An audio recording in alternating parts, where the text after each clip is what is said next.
दोस्तों, ये धरती जब बनी तो वो गर्म आग का गोला थी, लेकिन करोड़ों साल के बाद इस पृथ्वी पर बर्फ की एक मोटी चादर बिछ गई, जिससे नए युग की शुरुआत हो गई, जिसे हिम युग कहा जाने लगा। तब दुनिया में देश नहीं थे, इंसान नहीं थे, सिर्फ जमीन पर जमा बर्फ थी। ऐसे में एक अलग प्रकार के प्राणियों का उदय होना शुरू हुआ। आज की हमारी इस वीडियो में हम आपको हिम प्राणी से मिलवाने वाले हैं, इसलिए वीडियो के अंत तक बने रहिए, क्योंकि ये वीडियो बहुत ही इंटरेस्टिंग होने वाली है। तो फिर देर ना करते हुए चलिए शुरू करते हैं आज की अपनी ये वीडियो। दोस्तों, कहा जाता है कि हम इंसानों के उदय से पहले भी इस पृथ्वी पर कई तरह के प्राणियों के होने के सबूत मिले हैं, जिन्हें केवल हम किस्सों और कहानियों में ही सुना करते थे, लेकिन आज उनके होने के दावे भी किए जा रहे हैं और जिन्हें फिलहाल में ही हिमालय पर देखा जा रहा है, जिसे कोई और प्राणी नहीं बल्कि यति कहते हैं। जी हाँ, यति का रहस्य करीब 900 साल पुराना है। यति के आकार और आकृति को लेकर अलग अलग किस्से और कहानियां हैं, लेकिन यति के बारे में कहा जाता है कि ये विशाल वानर जैसा होता है, जिसके पूरे शरीर में बाल होते हैं और जो बंदर की तरह दिखता है, लेकिन इंसानों की तरह 2 पैरों पर चल सकता है, जो दिखने में बहुत ही भयानक होता है। लद्दाख में कुछ बौद्ध मठों ने हिम मानव यति को देखने के दावे किए थे। इसके अलावा नेपाल और तिब्बत के हिमालय में इसे देखे जाने का दावा किया जा चुका है। यति के बारे में प्रचलित है कि ये हिमालय की गुफाओं में रहता है, और तो और यति के किस्से 326 ईसा पूर्व में भी मिल जाते हैं। जब सिकंदर भारत को जीतने आ पहुंचा था, उसने एक यति को देखने की इच्छा जाहिर की थी, क्योंकि उसने यति की कहानियां सुन रखी थी।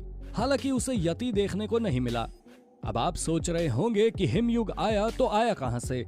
तो हम आपकी जानकारी के लिए बता दें कि प्राचीन समय में 2 विशालकाय एस्टेरॉइड्स के बीच टक्कर हुई थी, जिसकी वजह से धरती पर हिमयुग का दौर आया था।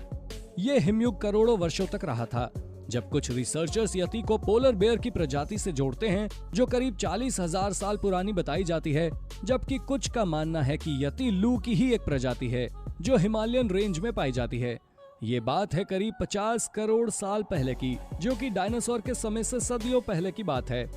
दोस्तों, आज भी इस पृथ्वी पर हिम मानव के होने के कुछ ऐसे सबूत मिले हैं, जिन्होंने साइंटिस्ट को भी सोचने पर मजबूर कर दिया है। जहां 2 दिसंबर 2008 में अरुणाचल प्रदेश के एक जिले में कुछ मजदूरों को रहस्यमय तरीके से मार दिया गया था। पुलिस को पहले तो ये घटना किसी लूटपाट और आपसी दुश्मनी से संबंधित लगी, लेकिन जब पोस्टमार्टम की रिपोर्ट सामने आई तो पता चला कि मजदूरों की गर्दन मरोड़कर उन्हें मार दिया गया था। लेकिन जब घटना स्थल पर इन्वेस्टिगेशन की गई तो वहां कुछ बड़े बड़े पैरों के निशान देखने को मिले, जो आम इंसानों के पैरों के मुकाबले काफी बड़े थे। अब ये बात सोचने वाली थी कि इतने बड़े पैरों के निशान किसके हो सकते हैं। तब लोगों ने सोचा कि कहीं ये सबूत यति की तरफ तो इशारा नहीं करते। तब लोगों ने सोचा कि क्या कहानी और किस्सों में सुनाए जाने वाले हिम मानव आज भी मौजूद हैं? बताया जाता है कि इसके होने के ठोस प्रमाण तो नहीं है।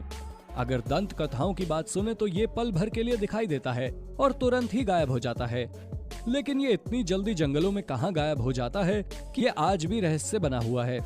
बीते कई सालों से नेपाल के लोगों के द्वारा यति को देखा जा रहा है।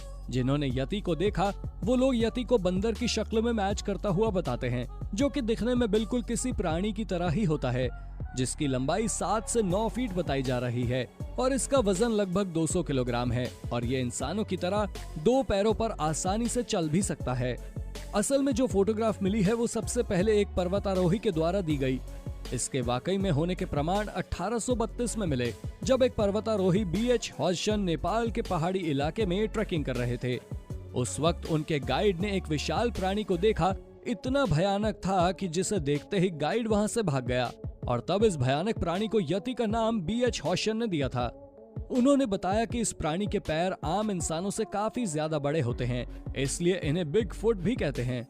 यति के होने की एक फुटेज सामने आती है 1967 में, जिसमें एक विशालकाय आकृति चलती हुई नजर आती है, लेकिन वैज्ञानिक इसे सबूत के तौर पर नहीं मानते हैं, क्योंकि ऐसी वीडियो एनिमेशन के द्वारा भी बनाई जा सकती है। इसके बाद 1951 में नेपाल में एवरेस्ट पर चढ़ाई कर रहे ब्रिटिश एक्सप्लोरर एरिक शिप्टन ने यति के पैरों की क्लियर फोटोग्राफ्स ली, जिन्हें रिसर्चर्स को दिया गया। जिन्होंने इन फुटप्रिंट्स को भालू के पैरों के निशान से जोड़कर देखा, तो वहीं कुछ वैज्ञानिक आज भी इस पर शोध कर रहे हैं। फिलहाल हुई शोध में उनके फिंगरप्रिंट का पता चला है, और साथ ही उनके शरीर के कुछ हिस्से भी मिले हैं। तो दोस्तों, उम्मीद है कि आपको अपने चैनल द यूनिवर्स एडवेंचर की इस वीडियो को देखकर बेहद मजा आ रहा होगा, और साथ ही आपका हिम मानव यति के बारे में क्या कहना है आप हमें अपनी राय कमेंट सेक्शन में कमेंट करके जरूर बताएं और साथ ही इसी तरह के इंटरेस्टिंग वीडियोस को लगातार देखते रहने के लिए हमारे चैनल को लाइक, शेयर और सब्सक्राइब करना ना भूलें। धन्यवाद।